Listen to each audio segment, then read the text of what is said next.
ठीक है, सीओपीडी का पहला पार्ट था जिसमें अपन ने सीओपीडी की डेफिनेशन, क्रॉनिक ब्रोंकाइटिस और आपका एम्फाइसीमा डिस्कस किया था। तीनों डिजीज मिलके, या फिर सीओपीडी एक इंडिविजुअल डिजीज नहीं है, एक डिजीज नहीं है, ग्रुप ऑफ डिजीज को मिला के जो है जब कोई बीमारी क्रिएट होती है लंग्स में तो वो सीओपीडी कहलाती है, जिसमें कि मेनली दो डिजीज होती है। एक होता है क्रॉनिक ब्रोंकाइटिस और दूसरा होता है एम्फाइसीमा।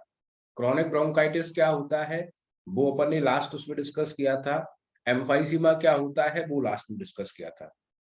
1 मिनट का अगर इसमें देखें तो जो सीओपीडी है वो एक एयर फ्लो लिमिटेशन डिजीज है जो कि नॉन रिवर्सिबल है। Non reversible in the sense ये कि अगर वो एक बार हो जाती है तो दोबारा से ठीक नहीं होगी प्रॉपर तरीके से। जैसे नॉर्मल लंग्स फंक्शनिंग होती है वैसे इस सीओपीडी होने के बाद लंग्स की फंक्शनिंग नहीं हो पाएगी। ठीक है।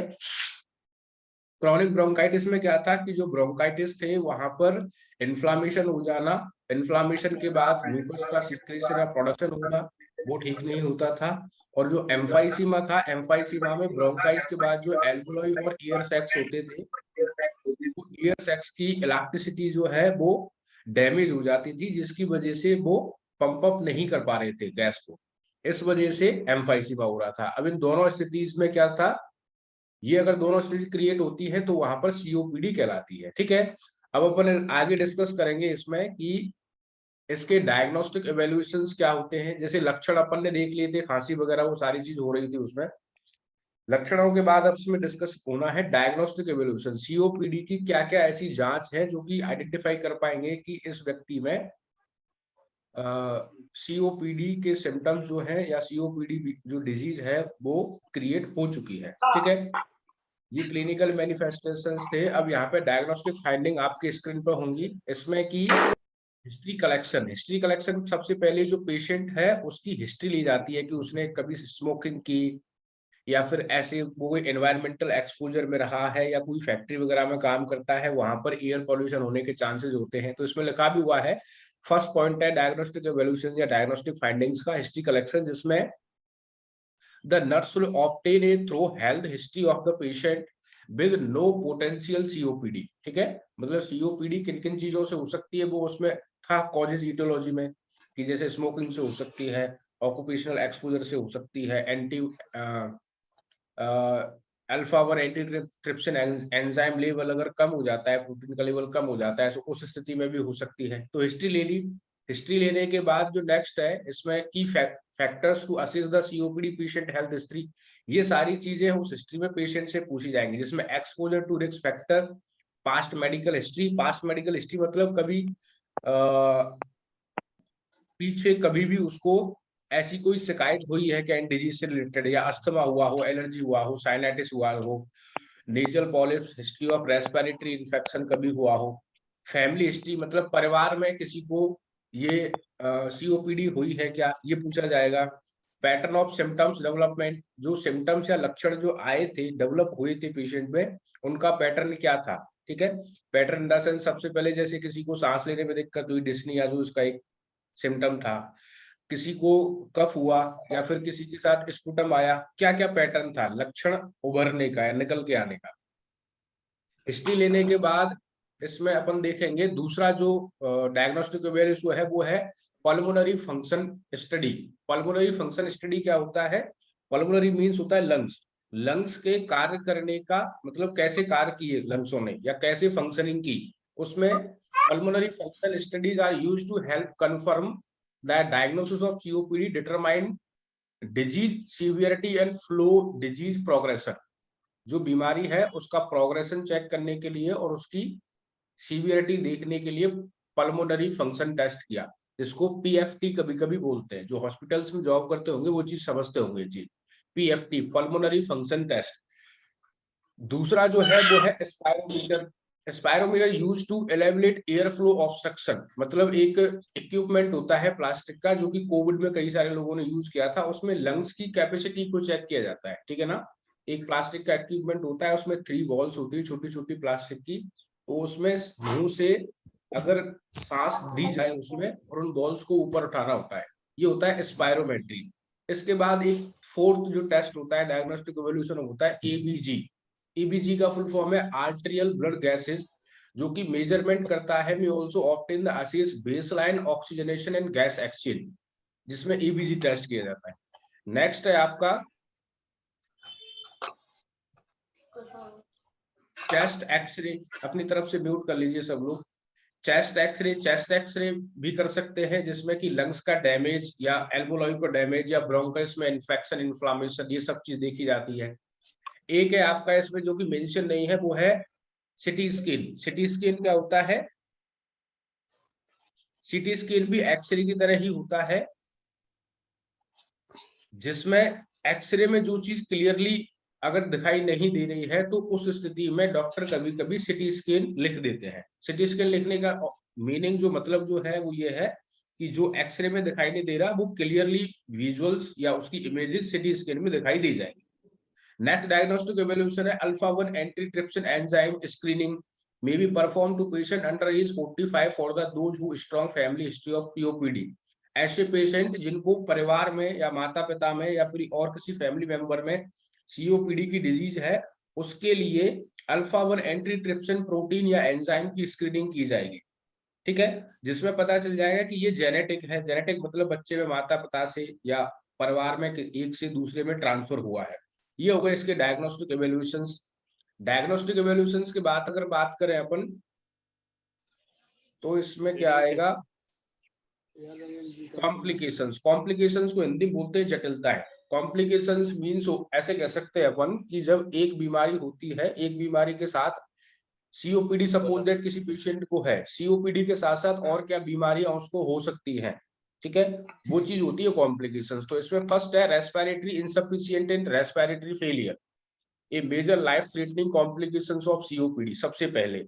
दूसरा है निमोनिया। निमोनिया हो सकता है, रेस्पिरेटरी इन्फेक्शन हो सकता है, राइट साइड हार्ट फेलियर हो सकता है, pulmonary hypertension, निमोथोरैक्स, skeletal muscles dysfunction, depression and anxiety disorder. ये सारी चीजें जो स्क्रीन पे हैं, इनको देख लेना। जैसे निमोनिया क्या होता है, वो भी रेस्पिरेटरी या लंग्स की इन्फेक्शन है। हार्ट फेलियर है, वो भी हो सकता है, क्योंकि ऑक्सीजन, जब कोई भी चीज है सीओपीडी में क्या है, ऑक्सीजन नहीं आ जा रही है, ठीक है, ऑक्सीजन प्रॉपर तरीके से जो बॉडी को मिलनी चाहिए वो नहीं मिल पा रही है, क्योंकि एल्वोलोई जो है उनकी इलास्टिसिटी डैमेज हो चुकी है। तो उस स्थिति में अब ऑक्सीजनेटेड गैस या ऑक्सीजनेटेड ब्लड हार्ट को नहीं मिलेगा और बॉडी ऑर्गन्स को नहीं मिलेगा, तो वहां पर हार्ट का फेलियर होने के चांसेस हैं। निमोथोरॉक्स भी हो सकता है, स्केलेटल मसल डिस्फंक्शन हो सकता है। ऑल ओवर तरीके से हमारी बॉडी में जो ऑक्सीजन पहुंचती है वो नहीं पहुंचेगी, तो ये सारी बीमारियां हो जाएंगी कॉम्प्लिकेशंस में। नेक्स्ट है the objective of management client with COPD. Main objective of COPD manage are following, मतलब सीओपीडी पेशेंट का किया जाएगा, उसमें क्या क्या चीज देखी जाएगी या क्या क्या मैनेजमेंट किया जाएगा, जिसमें कि है सबसे पहले रिलीफ सिम्टम। रिलीफ सिम्टम्स में क्या है, जो जो उसको लक्षण दिखाई दे रहे थे सीओपीडी पेशेंट में, लक्षण में जैसे क्या था, लक्षण में था कफिंग था, कफिंग के साथ आपका डिस्निया था। डिस्निया मतलब कह सकते हैं अपन शॉर्टनेस ऑफ ब्रीथ, ठीक है, डिस्निया, कफिंग, जो लक्षण है उन सभी लक्षणों को ब्रीथिंग डिफिकल्टी जैसे कि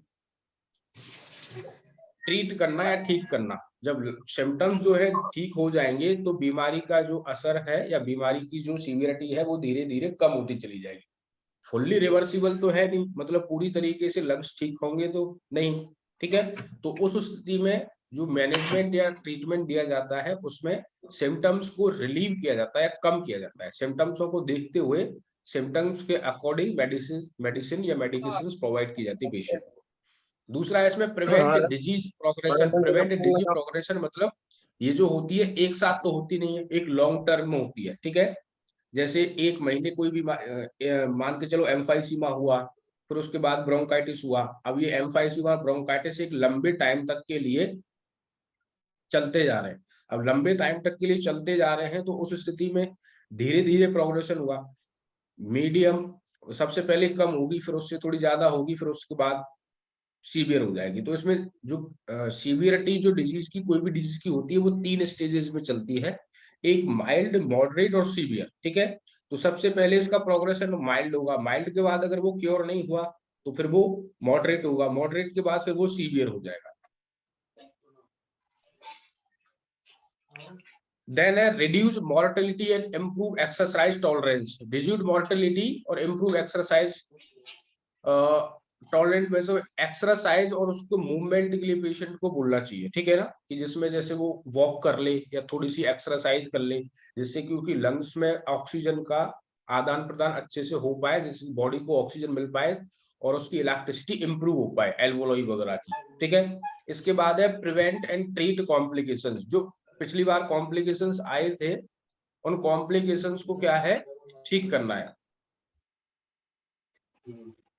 ये कॉम्प्लिकेशंस थे। अब इनसे संबंधित मेडिकेशंस या इन बीमारियों में जो मेडिकेशंस चलती है वो मेडिकेशंस प्रोवाइड करवानी है।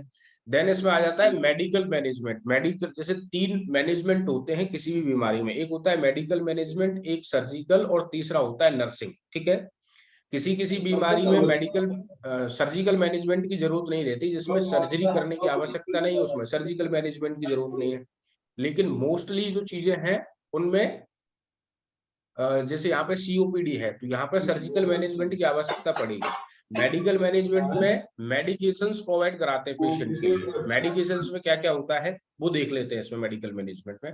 सबसे पहले रिस्क रिडक्शन, जो जो रिस्क है, जोखिम है, उनको रिडक्स या कम करने के लिए मेडिकेशंस प्रोवाइड करानी है, जिसमें है आपका लिखा हुआ है risk reduction. Smoking cessation is the single most effective intervention to prevent COPD और slow it progression. Smoking cessation मतलब जो स्मोकिंग कर रहे हैं, जैसे कोई भी, इसका जो मेन कॉज क्या है वो स्मोकिंग है। स्मोकिंग को जो पेशेंट है उसको नहीं करने के लिए प्रमोट करना या उसको साइकोलॉजिकल सपोर्ट करना, उसके क्या क्या डिसएडवांटेज हैं, क्या क्या नुकसान है, हालांकि सबको पता रहता है, फिर भी उनको एक बार समझाना कि ये सब चीजों से नहीं करना है, दूर रहना है।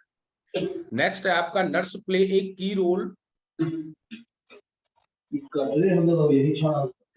Nurse play a key role in promoting smoking cessation and educating patient about way to do. Patient diagnosed with COPD who continue to smoke must be encouraged and assisted to quit, ठीक है। Patient को promote करना है, उसको समझाना है, उसको बताना है कि अगर स्मोकिंग नहीं छोड़ोगे तो आपकी जो बीमारी है वो ठीक नहीं होगी, ठीक है। कैसे भी करके उसको पेशेंट को कन्विंस करना है। नेक्स्ट मेडिकल मैनेजमेंट में अपन आए तो फार्माकोलॉजिकल थेरेपी। फार्माकोलॉजिकल थेरेपी में दवाइयां, जिसमें एक हो गया bronchodilator. Bronchodilator relieve bronchospasm and reduce airway obstruction by allowing increase oxygen distribution through lungs and improving alveolar ventilation. Bronchodilator जो मेडिकेशंस होती हैं, लंग्स में जो एल्वोलॉई में इलेक्ट्रिसिटी का डैमेज हुआ था उस इलेक्ट्रिसिटी को इंप्रूव करने के लिए या उनको रिपेयर करने के लिए ब्रोंकोडायलेटर मेडिकेशंस प्रोवाइड की जाती है पेशेंट के लिए। दूसरा है these medications which are central in the management of COPD are delivery through the metered dose inhaler, MDI inhaler. जो इनहेलर होता है उसके थ्रू ये दी जाती हैं बाय नेबुलाइजेशन और by the oral route in pill और लिक्विड। किसी भी फॉर्म में ये हो सकते हैं, ठीक है। जैसे अस्थमा वाले या चेस्ट डॉक्टर के पास जाएंगे तो हर बीमारी में लगभग वो ये इनहेलर प्रोवाइड करता है, ठीक है। जैसे इसमें इलेक्ट्रिसिटी से संबंधित या इन्फेक्शन से संबंधित अगर कोई बीमारी है तो।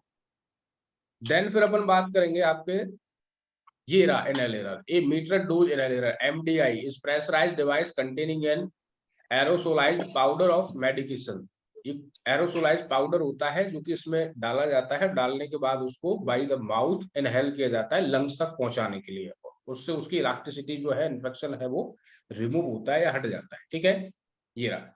इसके बाद है कॉर्टिकोस्टेरॉइड मेडिकेशन देंगे। कॉर्टिकोस्टेरॉइड में क्या है, inhale and systematic corticosteroid oral और इंटरवेंशंस में COPD but are used more frequently in asthma.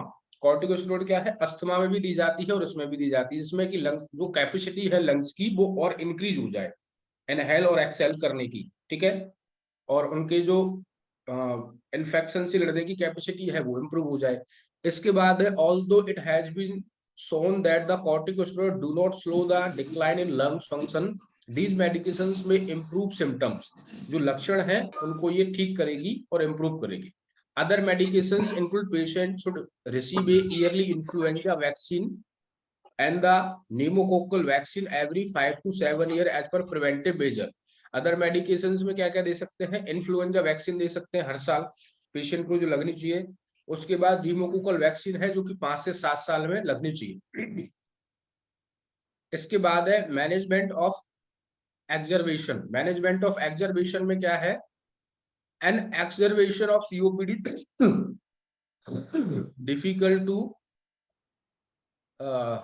difficult to diagnose but silent symptoms may include increased dyspnea. dyspnea मतलब shortness of breath या सांस लेने में कठिनाई होना, ये इसको ठीक कर देता है. increased sputum production and purulence, respiratory failure, change in the mental status or worsening blood gas abnormalities.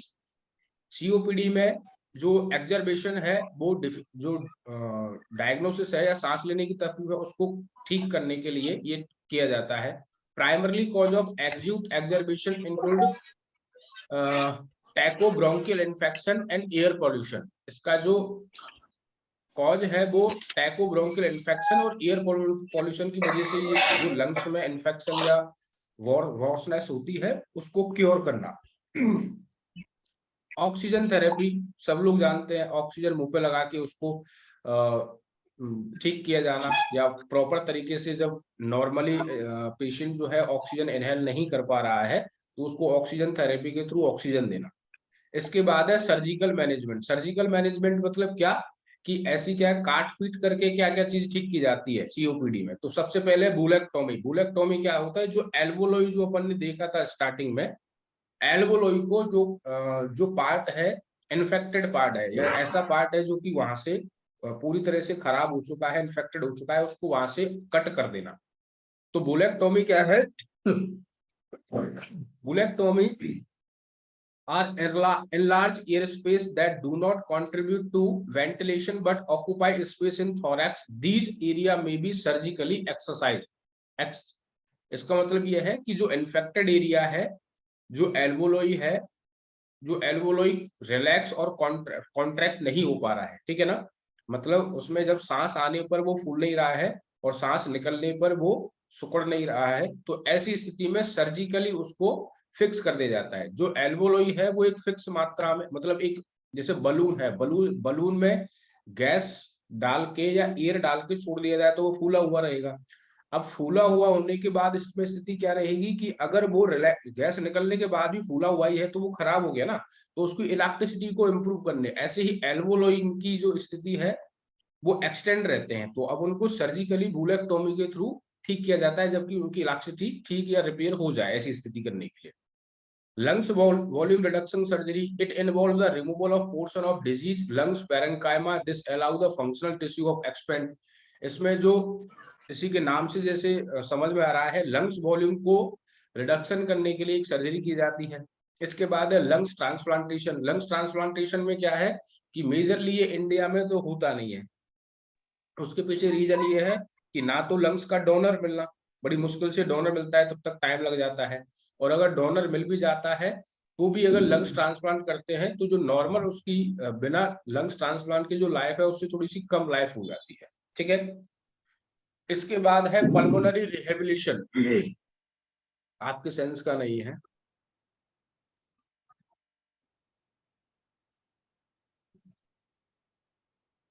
ये यहाँ पे शॉर्ट में लिखा हुआ है. जो ट्रीटमेंट है सीओपीडी का आपके सामने स्क्रीन पर है. एक तो रिस्क रिडक्शन, स्मोकिंग, मतलब जो भी इसके कॉजेज हैं उनको ठीक मतलब रिमूव करना है या हटाना है, पेशेंट को एजुकेट करना है. दूसरा इसमें ब्रोंकोडायलेटर्स मेडिकेशंस देनी है, इनहेल्ड कॉर्टिकोस्टेरॉइड देना है, पल्मोनरी रिहेबिलिटेशन करना है, और अगर इन सब चीजों से ठीक नहीं होता है तो लास्ट में जो सर्जरी बचती है वो सर्जरी करनी है, जिसमें बुलेक्टोमी हो गया, लंग्स वॉल्यूम रिडक्शन सर्जरी हो गया और आपका लंग्स ट्रांसप्लांटेशन हो गया, ठीक है. ये आपकी डिजीज जो है वो कवर अप हो चुकी है. नर्सिंग मैनेजमेंट आपके सामने है. नर्सिंग मैनेजमेंट में ऐसी ऐसी चीजें लिखनी होती हैं जिनसे एक नर्स को एक पेशेंट के लिए करनी होती है अकॉर्डिंग टू डिजीज. किस पेशेंट में क्या डिजीज है उसके अकॉर्डिंग उसको नर्सिंग केयर जो देनी होती है वो नर्सिंग मैनेजमेंट होता है. जब भी मेडिकल सर्जिकल में कोई सवाल पूछा जाएगा तो उसमें सारी चीजें लिखने के बाद आपको नर्सिंग मैनेजमेंट भी लिखना पड़ेगा, ठीक है, तभी वो जो आंसर है वो कंप्लीट माना जाएगा। 4-5 चीजें ही होती हैं किसी भी बीमारी में, डेफिनेशन हो गया, उसके अगर टाइप्स हैं तो टाइप्स हो गए, टाइप्स नहीं है तो उस बीमारी की डेफिनेशन के बाद कॉज हो गया, कॉज के बाद उसके लक्षण हो गए, लक्षण के बाद उसके डायग्नोस्टिक इवैल्यूएशन हो गए। एक चीज और होती है पैथोफिजियोलॉजी। पैथोफिजियोलॉजी मतलब जो बीमारी है वो कैसे शुरू हुई और कैसे जाके बनी, मतलब हर चीज का एक प्रोसेस होता है ना, प्रोग्रेशन की। सबसे पहले वायरस या बैक्टीरिया एंटर हुआ है, सबसे पहले सिगरेट पीने के बाद वहां पे इन्फेक्शन जमा होने, सॉरी इन्फेक्शन नहीं, वहां पर इन्फ्लामेशन होने लगा, इन्फ्लामेशन होने के बाद म्यूकस सीक्रेशन होने लगा। तो हर चीज का एक प्रोग्रेशन होता है, एक प्रोसेस होता है, जो कि पैथोफिजियोलॉजी जिसको बोलते हैं। जीएनएम में शायद लिख दूं तो बहुत अच्छी बात है, हर कोई लिखता नहीं है। इसके जो बाद है वो आपका पैथोफिजियोलॉजी के बाद डायग्नोस्टिक इवैल्यूएशन हो गया। डायग्नोस्टिक इवैल्यूएशन के बाद फिर इसमें मैनेजमेंट आ जाते हैं। मैनेजमेंट 3 होते हैं। मैं एक डिजीज का प्रोसेस बता रहा हूँ, सीओपीडी से उसका कोई लेना देना नहीं है, हर बीमारी में ये चीजें होती है। मैनेजमेंट में आपका मेडिकल मैनेजमेंट, सर्जिकल मैनेजमेंट और आपका नर्सिंग मैनेजमेंट, ठीक है। नर्सिंग मैनेजमेंट सीओपीडी का आपके सामने है, इसमें ये लिख सकते हो आप लोग। और ये सीओपीडी कवर अप हो गई, इसको लेके अपन बाद में एक ही क्लास और ले लेंगे। अभी ये 2 पार्टों में हो गई क्योंकि थोड़ी सी लंबी डिजीज है, तो 2 पार्टों में या 2 दिन में पढ़ाई जानी है। इसके बाद में इसको ले लेंगे, ठीक है। अभी